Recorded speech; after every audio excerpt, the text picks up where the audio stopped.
तो वक्फ कानून को लेकर एक बार फिर से देश की सबसे बड़ी अदालत यानी सुप्रीम कोर्ट में सुनवाई हुई।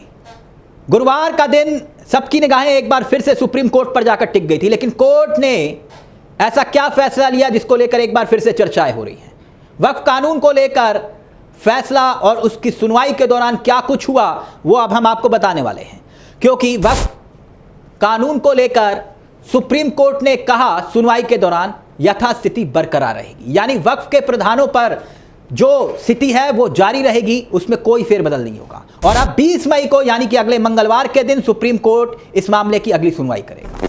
मगर कोर्ट में क्या हुआ, क्या ऐसा हुआ जिसका जिक्र किया जा रहा है, और कोर्ट के अंदर जो पूरी दलीलें हैं उनका मैं जिक्र करूं, मगर उससे पहले आप ये जान लीजिए कि कोर्ट ने यह तय कर दिया है कि मंगलवार के दिन जब इस मामले की अगली सुनवाई होगी तब उसी दिन यानी कि अगली तारीख को सारा दिन इस मामले पर कोर्ट सुनवाई करेगा। यानी जो दोनों पक्ष हैं दोनों को पूरा मौका दिया जाएगा। सभी याचिकाकर्ता यानी कि जो 5-5 याचिकाएं हैं उन सभी याचिकाकर्ताओं के वकील 2-2 घंटे उनका टाइम मुकर्रर किया गया है, यानी वो अपनी बात पूरी तरह से रख पाएंगे, अपनी दलीलें रख पाएंगे। जो वक्फ अमेंडमेंट 2025 का मामला माननीय सर्वोच्च न्यायालय में सूचीबद्ध हुआ था, आज मामले की सुनवाई करते हुए इंटरिम रिलीफ की बात जो मुस्लिम पक्ष जो याचिका करता है उनके तरफ से कही गई।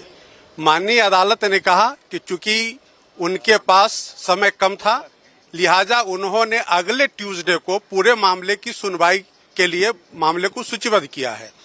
ट्यूसडे को मुस्लिम पक्ष और जो गवर्नमेंट के जो अमेंडमेंट बिल है उसके समर्थन में जितने पक्षकार हैं यानी इंटरवेनर्स हैं उन सबों को सुना जाएगा। और यह भी कोर्ट ने कहा है कि संडे तक जिनको भी अपने रिटन आर्गूमेंट देने हैं वो एक्सचेंज कर लेंगे और अदालत में मंडे को फाइल होना है।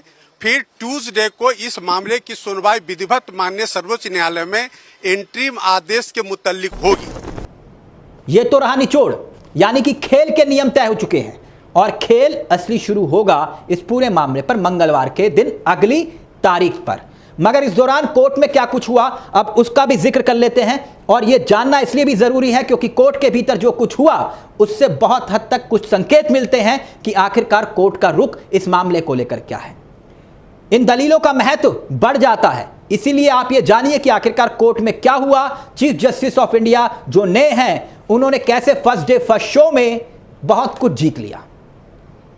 दूसरी तरफ इस मुद्दे पर क्योंकि वकीलों की बात की जा रही थी, तो वरिष्ठ वकील हैं कपिल सिब्बल, उन्होंने जो दलीलें रखी सुप्रीम कोर्ट में उसको लेकर सब भुचक्के भी रह गए। और सुप्रीम कोर्ट में कहीं ना कहीं मोदी सरकार डिफेंसिव दिखाई दी इस मुद्दे को लेकर। लेकिन इन दलीलों पर मैं आऊं, थोड़ा सा आपको फ्लैशबैक में लेकर जाना चाहूंगा। फ्लैशबैक में क्यों? क्योंकि इस सुनवाई के लिए chief justice of India BR Gavai और जस्टिस SG मसीह इनकी बेंच को अपॉइंट किया गया था। और आप अच्छे से जानते हैं देश का यह सबसे बड़ा मुकदमा है, और पिछली बार 5 मई को सुनवाई जब हुई थी तब पूर्व chief justice of India Sanjeev Khanna ने इस केस को जस्टिस गवई की बेंच को यह कहते हुए ट्रांसफर कर दिया था कि मेरा रिटायरमेंट 13 मई को होने वाला है, और ऐसे हालात में मैं वक्फ कानून पर किसी भी तरह के फैसले को सुरक्षित नहीं रखना चाहता हूं। इसीलिए इस सुनवाई को जस्टिस गवई की बेंच यानी कि जो चीफ जस्टिस ऑफ इंडिया नए थे उन्हें ट्रांसफर किया जाता है, और अगली सुनवाई की डेट मुकर्रर की गई थी 15 मई यानी कि आज का दिन।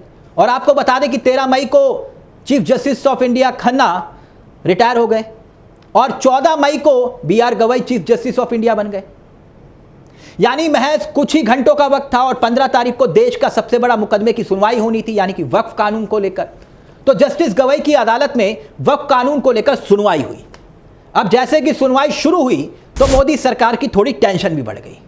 अब टेंशन क्यों बढ़ी? क्योंकि दलीलों का यहां पर जिक्र जरूरी हो जाता है कि आखिर कोर्ट में क्या हुआ। कोर्ट में सरकार की तरफ से solicitor general Tushar Mehta justice Gavai के सामने अपनी दलीलों को शुरू करते हैं, यह कहते हुए कि पिछली बार जब सुप्रीम कोर्ट में सुनवाई हुई थी तो यह कहा गया था कि केंद्र सरकार को जवाब देने के लिए 7 दिनों का वक्त मिला था, और जवाब दाखिल भी कर दिया गया सरकार की तरफ से। और इसी का जिक्र सॉलिसिटर जनरल तुषार मेहता कर रहे थे कि हमने 3 इशू को प्रेफर करते हुए अपना जवाब सुप्रीम कोर्ट में हलफनामा के रूप में दाखिल कर दिया है, यह उन्होंने बताया। और आपको मैं यहां पर यह भी बता दूं कि लगभग 1332 पन्नों का हलफनामा यह दाखिल किया है सरकार की तरफ से, और इसमें सुप्रीम कोर्ट के फैसले को चैलेंज किया गया है।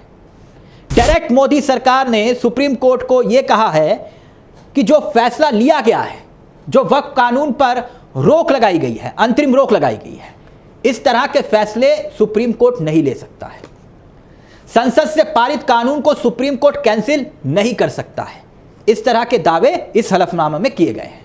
और अब इसी हलफनामे का जिक्र तुषार मेहता ने जस्टिस BR गवई के सामने रखा, या फिर यूं कहूं कि चीफ जस्टिस ऑफ इंडिया के सामने उन्होंने अपनी बात को इस एंगल पर रखा, इस हलफनामे के आधार पर रखा। और जब उन्होंने बात को रखा तो पूरे कोर्ट रूम में सन्नाटा हो गया, यह बताया जा रहा है। और मगर दूसरी तरफ जो जस्टिस गवई हैं, उन्होंने एक और बड़ा फैसला ले लिया, यह कहते हुए कि अगली सुनवाई तक यथास्थिति बरकरार रहेगी। यानी कि पुराने चीफ जस्टिस ऑफ इंडिया ने जो फैसला लिया था वो हूबहू वैसे ही रहेगा, यानी वक्फ के प्रावधानों पर रोक जारी रहेगी। और अब 20 मई यानी कि जो अगले मंगलवार है, उस दिन तक सुप्रीम कोर्ट में यह सुनवाई होगी। और कपिल सिब्बल हो या फिर सरकारी वकील तुषार मेहता हो, दोनों अपनी अपनी दलीलों को जब रख रहे थे तो तुषार मेहता थोड़ा डिफेंसिव दिखाई दिए कि अगले हफ्ते तक इस मामले को किसी तरह से खींचा जाए।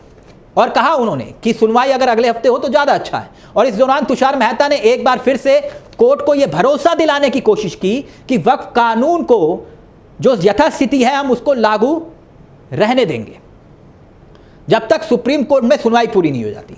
और जैसे कि आप जानते हैं कि पहले भी मामले में 7 दिनों की मोहलत मांगी गई थी, और पूर्व chief justice of India Sanjeev Khanna है, उनसे जब यह वादा किया गया था कि जैसी स्थिति है ठीक वैसी ही रहेगी, लेकिन जैसे कि आप जानते हैं कि ऐसा हुआ नहीं था।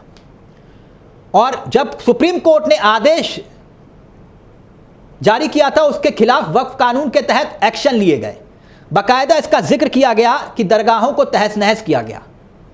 और खबर निकलकर सामने आई कि उत्तर प्रदेश हो, उत्तराखंड हो, वहां पर बुलडोजर चले और इसी कानून के तहत चले, आधी रात को चले और बिना नोटिस के चले। और इसी को लेकर सुप्रीम कोर्ट नाराज भी हुआ। बाकायदा उत्तराखंड सरकार को नोटिस तक जारी किया, जवाब तलब किया, लेकिन अब जवाब देते नहीं बन रहा। ऐसे में मोदी सरकार के वकील सुप्रीम कोर्ट में जो दलील दे रहे थे वो टिक नहीं पाई। मतलब साफ है कि सुप्रीम कोर्ट सख्त दिखाई दे रहा है। कुल मिला के कहने का मतलब ये कि अब अगली सुनवाई में क्या होगा, अगली डेट में क्या होगा, वक्फ कानून को लेकर क्या कोर्ट रुख रखता है, इस जवाब का इंतजार अगले मंगलवार तक करना होगा जब इस मामले की अगली सुनवाई होगी। अब कब तक यह मामला खिंचता है यह कहना मुश्किल है, लेकिन कोर्ट का रुख संविधान के आधार पर सख्त दिखाई दे रहा है। इसको लेकर मोदी सरकार की टेंशन बढ़ गई है। फिलहाल अब नजर 20 मई तक टिकी है कि 20 मई को आखिरकार कोर्ट क्या फैसला लेता है इस पूरे मामले को लेकर। वैसे कहा जा रहा है कि मामला लंबा खिंचेगा, लेकिन दलीलों के आधार पर फिलहाल अभी मोदी सरकार बैकफुट पर दिखाई दे रही है। फिलहाल इस खबर में मेरे साथ इतना ही, लेकिन ऐसी ही खबरों को हम आपके सामने रखते रहेंगे। आपसे गुजारिश है हमारे इस चैनल को सब्सक्राइब जरूर कर लीजिए। फिलहाल मुझे दीजिए इजाजत। नमस्कार, जय हिंद, जय भारत।